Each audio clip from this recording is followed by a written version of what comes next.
Hello' friends, welcome back to my YouTube channel. মই অনুৰাগ শৰ্মা। আপোনালোক সকলোকে পুনৰবাৰ স্বাগতম জনাইছোঁ মোৰ ইউটিউব চেনেলটোলৈ।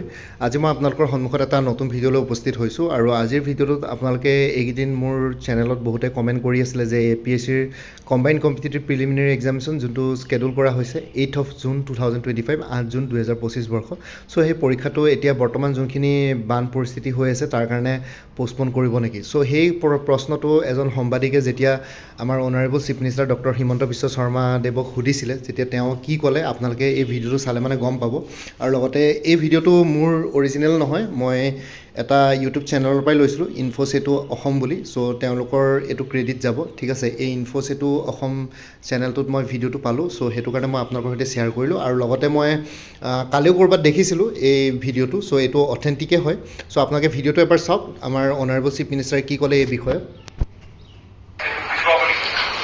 এতিয়াতো পানীটোতো কমিয়ে গৈ আছে, কিন্তু APSCৰ পৰীক্ষাটো যদি ফ্লাড হৈ থাকে তেতিয়াহ'লে ডেফিনেটলি পিছুৱাব, বৰষুণ ফ্লাড হৈ থাকিলে। কিন্তু যদি এনেই পিছুৱাই দিয়ে আমাৰ এপইণ্টমেণ্টটো পিছুৱাই যাব, তেতিয়া নেক্সট বছৰৰ পৰীক্ষাটো আকৌ পাতিব নোৱাৰিম। সেইটো কাৰণে ষ্টুডেণ্টছে ভাবিব লাগে এক্সাম হ'ব, কিন্তু যদি কিবা কাৰণত আমি এক্সাম পাতিব নোৱাৰোঁ আমি পষ্টপন কৰিম।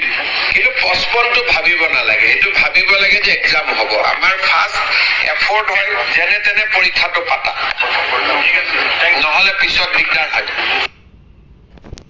চ' আপোনালোকে শুনিলে আমাৰ চিফ মিনিষ্টাৰৰ ৰিপ্লাইটো কি হ'ল, যে এতিয়া বৰ্তমান যথেষ্টখিনি বৰষুণ যিহেতু কমিছে ৰাজ্যত, চ' সেইটো কাৰণে বান পৰিস্থিতি অকণমান নিয়ন্ত্ৰণলৈ আহিছে।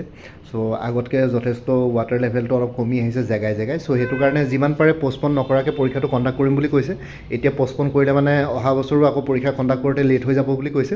যিহেতু APSCৰ আছাম গভৰ্ণমেণ্টে এটা ডিচিশ্যন লোৱা মতে প্ৰত্যেক বছৰে কম্বাইণ্ড কম্পিটিটিভ এক্সামিনেশ্যন তেওঁলোকে অনুষ্ঠিত কৰিব। এইবাৰ অলৰেডি লেট হৈ গ'ল বহুত বেছি। এনেই মাৰ্চতে প্ৰিলিমিনেৰী হয়, কিন্তু এইবাৰ জুন পালেগৈ। চ' ইয়াতকৈ লেট হ'লে হয়তো অহা বছৰলৈকে আকৌ এপইণ্টমেণ্টখিনি যাবগৈ এইটো বছৰৰ, মানে 2024 CCৰ বেটছটোৰ। চ' সেইটো তেনেকৈ হ'লে মানে আকৌ যোনটো নেক্সট চাৰ্কুল আহিব বা নেক্সট কম্বাইণ্ড কম্পিটিটিভ এক্সামিনেশ্যন হ'বলগীয়া হ'ব অহা বছৰ। চ' সেইটো লেট হৈ যাব। চ' পৰাপক্ষতটো পষ্টপন নকৰে, কিন্তু চিটুৱেশ্যন যদি কেনেবাকৈ যদি ৱৰ্চন হৈ যায় বা ৱৰ্ষ্ট হৈ যায়, এতিয়া বৰ্তমান যদি আকৌ যদি বতৰ বেয়া হয় বা তেনেকুৱা ধৰণৰ প্ৰব্লেম হয়, তেতিয়াহ'লে তেওঁলোকে নিশ্চয় এইটোত বিচাৰ বিবেচনা কৰি পেলাই পষ্টপন কৰিব। চ' সেইটোকে ক'লে আমাৰ অনাৰেবল চিফ মিনিষ্টাৰ অফ আছামে। বাকী আপোনালোকে APSCৰ কাৰণে যদি কম্বাইণ্ড কম্পিটিটিভ এক্সামিনেশ্যন জেনুইনলি দিম বুলি ভাবিছে, আপোনালোকে ভিডিঅ' ডেছক্ৰিপশ্যনটো চেক কৰিব। তাতে মই দুখন জেনেৰেল ষ্টাডিজ এণ্ড CSETৰ পেপাৰ আপোনালোকৰ সৈতে আপোনালোকৰ লগত আগবঢ়াইছোঁ। 85 ৰুপিছত এভেইলেবল আছে। তাতে হোৱাটছএপ নাম্বাৰ দি আছে, কোনোবা যদি ইণ্টাৰেষ্টেড তাতে মোক হোৱাটছএপ কৰিব। আৰু লগতে এনেকুৱা ধৰণৰ কাৰেণ্ট এফেয়াৰ্ছৰ কোৰ্চ, লগতে CCৰ প্ৰিলিমিনেৰী মক পেপাৰ্ছ দুখন, লগতে কাৰেণ্ট এফেয়াৰ্ছ ল'লেও আপোনালোকে ইয়াতে পাই যাব। ভিডিঅ' ডেছক্ৰিপশ্যন আৰু কমেণ্ট ছেকশ্যনটো চেক কৰক। কমেণ্ট ছেকশ্যনত মই পিন কৰি দিম, বাকী ভিডিঅ' ডেছক্ৰিপশ্যনটো আপোনালোকে সেই কোৰ্চখিনিৰ কথা পাই যাব। আৰু লগতে বাকী আপকামিং এক্সাম যোনবিলাক আছে, APSC junior development officer, APSC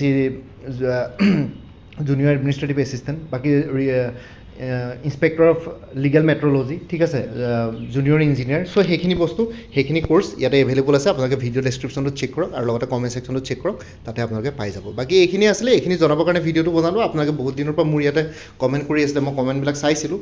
চ' সেইটো কাৰণে মই আপোনালোকক এইটো ক্লিয়াৰিফিকেশ্যন দিবৰ কাৰণে ভিডিঅ'টো বনালোঁ। আই হোপ আপোনালোকে ভিডিঅ'টো চাই পেলাই যথেষ্টখিনি ক্লিয়াৰ হ'ল যে অসম গভৰ্ণমেণ্টে কি বিচাৰে আৰু লগতে কি হ'ব পাৰে, ঠিক আছে। চ' এইটোৱে হৈ গ'ল, ইমানেই আছিলে। মোৰ ভিডিঅ'ছবোৰ চাই যদি ভাল পায় মোৰ চেনেলটো ছাবস্ক্ৰাইব কৰি ল'ব, আৰু লগতে আপোনালোকৰ যিমানখিনি ফেমিলি ফ্ৰেণ্ডছ ৰিলেটিভছ আৰু চিনাকি এক্সপিৰিয়েঞ্চ আছে তেওঁলোকৰ লগত মোৰ চেনেলটো শ্বেয়াৰ কৰিব। লগতে কমেণ্ট ছেকশ্যনত জনাব, কিবা যদি কুৱেশ্যন থাকে, ডাউট থাকে, মই নিশ্চয় আপোনালোকৰ কুৱেশ্যনছ আৰু ডাউটছবিলাকৰ ৰিপ্লাই দিবলৈ চেষ্টা কৰিম। বাকী আজিৰ ভিডিঅ'টো ইয়াতে সমাপ্ত কৰি আপোনালোক সকলোৰে পৰা বিদায় ল'লোঁ। কাইলৈ পুনৰ এটা নতুন ভিডিঅ'লৈ আপোনালোকৰ সন্মুখত উপস্থিত হ'ম। তেওঁলোকে ভালকৈ প্ৰিপেৰেশ্যন কৰি থাকক। সকলোৱে অল দি বেষ্ট থাকিলে। Bye and take care friends. Bharat Mata কি জয়। জয় আই অসম।